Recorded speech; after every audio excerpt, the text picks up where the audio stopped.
this. Coming out okay. I didn't get this corner here, but you know, it's a lot of shit here. And I took off this cover here because it looked like this metal was rotted here, and I'm like, oh shit, I missed it. You know, there's something going on there. So when I got closer, I'm like, yeah, that definitely looks like metal. But now that I took off this cover, it actually looks like this is a mix of either seam sealer or lead that just separated. That's why it looked like metal. It really looking like it rotted through like I thought. Because the other side it's coming down too. And there was a couple of holes here because you can see the epoxy coming through.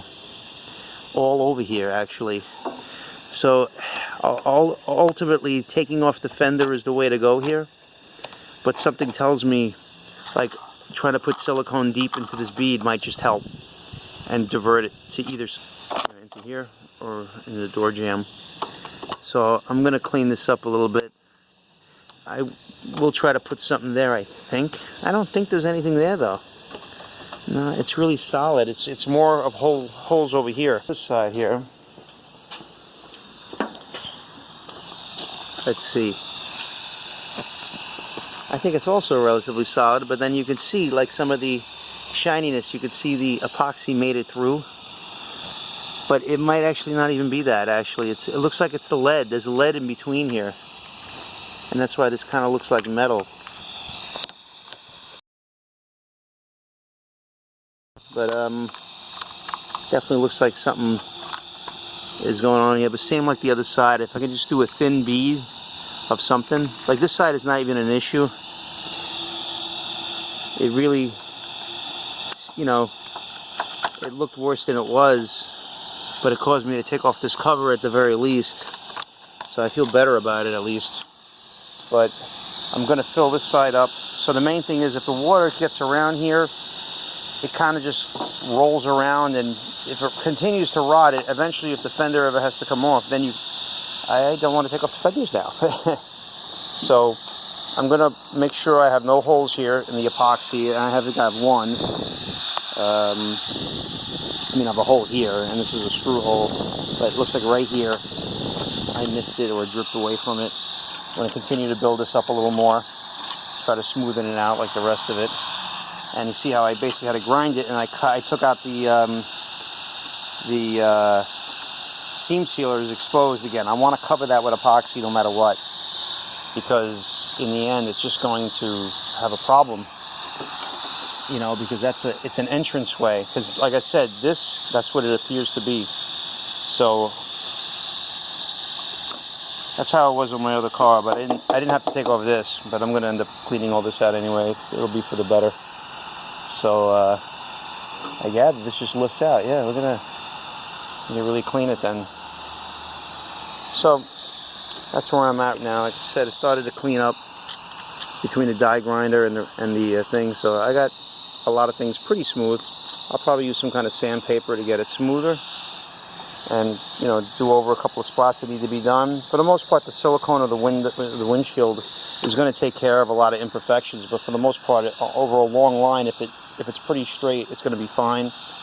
And it would be, like you got to be careful when you put if you put the gasket style in, because then it could be a problem.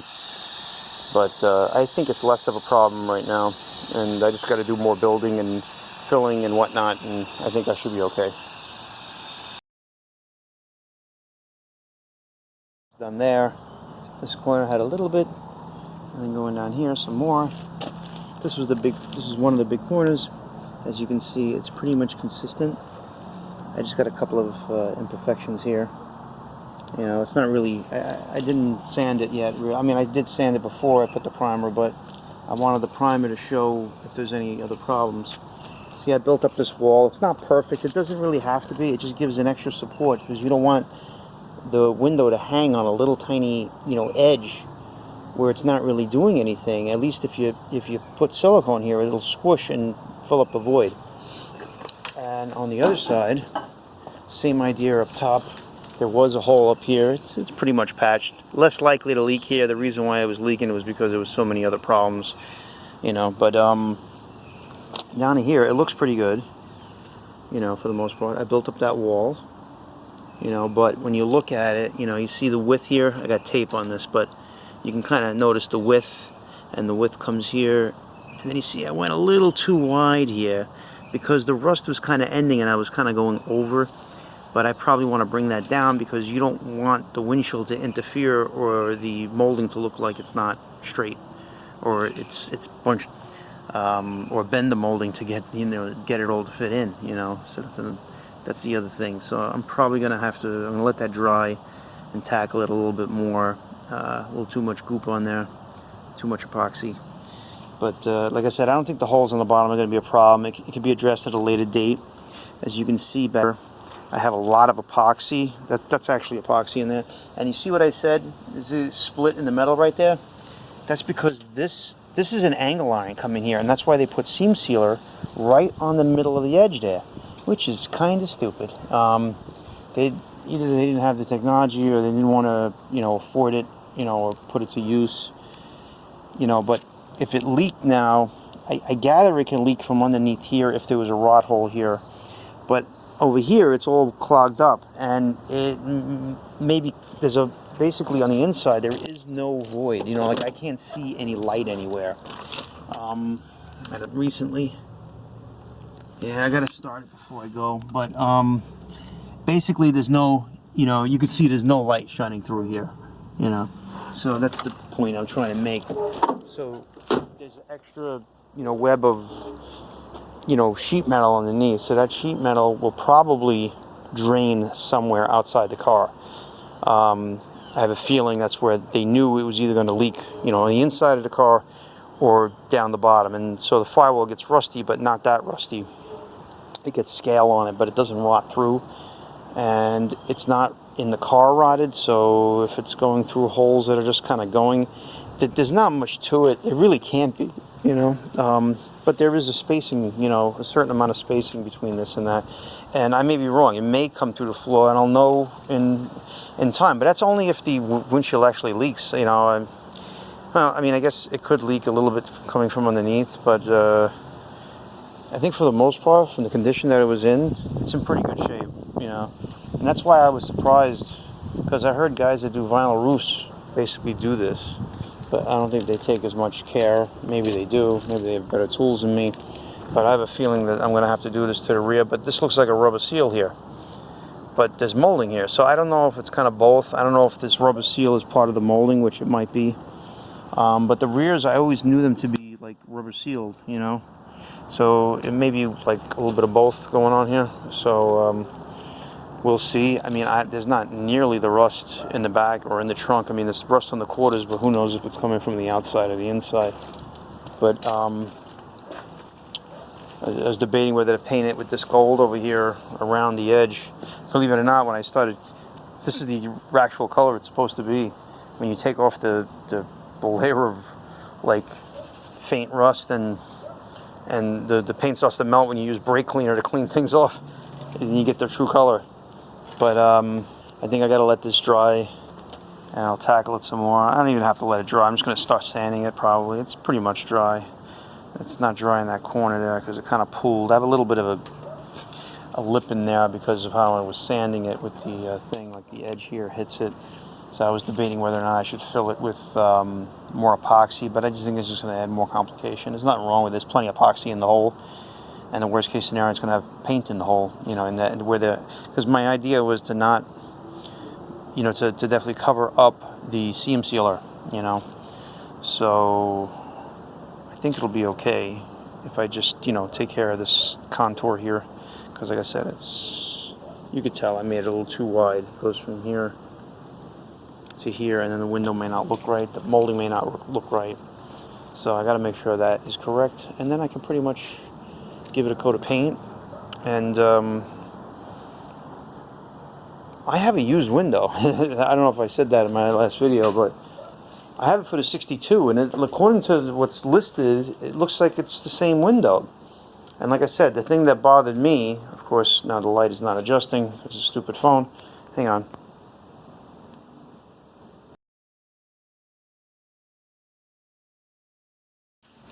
Now it's not focusing. But in any case, I got to look upstairs for the other. I know where it is. I just got to get it down, and I'm by myself, and you know, I got a whole bunch of crap up here, and it's not organized at all. It looks like a bomb hit it. I got a light switch up here. So when I go here, you'll see I got like the engine. I got a bunch of shit. I do have a sandblaster up here. Got a whole bunch of shit. But that's the window right there. And I covered it all up with pipe, you know, protectors. And I meant to put that in my 62, but I just didn't bother. The other one, the window cancer, I call it, or delamination, has not really affected that other window yet, you know. And this one was in better shape. So, phone's freezing up. Let me make it quick. So I'm going to try to get this one down here, because then maybe if I can actually get this window down here, maybe I could finish this car and actually get it going. I prefer a professional glue it in, because I really don't know what I'm doing as far as the bead and whatnot, you know. So I missed calling the guy the last 2 days. He was supposed to find out the price of a new one, see if he can get it. And the kid that he had working for him apparently didn't leave a message. So I forgot to call him until it was too late. I'm like, oh my god, it's after 5:30 and he closes at 5. So I left a message to hope he gets back to me tomorrow. He's got a half day, but if I tell him, hey, I got a used window, you want to come over and do it? And see what he says. So we shall see, and I'll let you know. Alright, thanks for watching, but I may make another video after this one if I touch that up, which I probably will. There's some more daylight. I just wanted to get all the sanding and stuff done today so I can make the mess outside rather than inside and not have to carry it on until tomorrow. Everything down that I built up, and it still looks a bit bigger, and look, I'm touching metal. So apparently I was right about there, but now that I took it down, it is what it is, but it's a little rough. You know, that was the whole point of going over. So it's a fine line, you know. I really should have just grinded off the metal, you know. I mean, I gather it's not too late to do that, but I just rather not. But it's very possible that the thin stuff, as long as I do the tiny coat, very thin coat, it should work. And then I'll see from there. I can also hit it with some primer filler and see if it actually does anything. Takes off the little imperfections here. But I might just go to the clear epoxy route.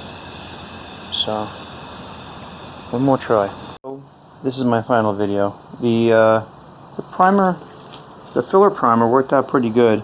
Unfortunately, the other side I got a bug in it, and then I moved it, and then it was all getting sticky, and then I redid it and redid it and redid it, and it's like it's cracking right there. I just know this stuff. You can't go crazy, and I had so much stuff on it.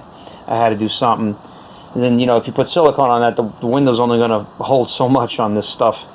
So I'm going to, you know, sand a lot of this stuff off and then hit it with the gray primer in the end. But I just wanted to fill it just a little bit, just the little imperfections. And it should be okay in the end tomorrow. No big deal. So that's it for tonight. I got to let this stuff dry. Even the, you know, some of the epoxy's got to really cure overnight, and I think it'll be pretty good then. Alright, thanks for watching.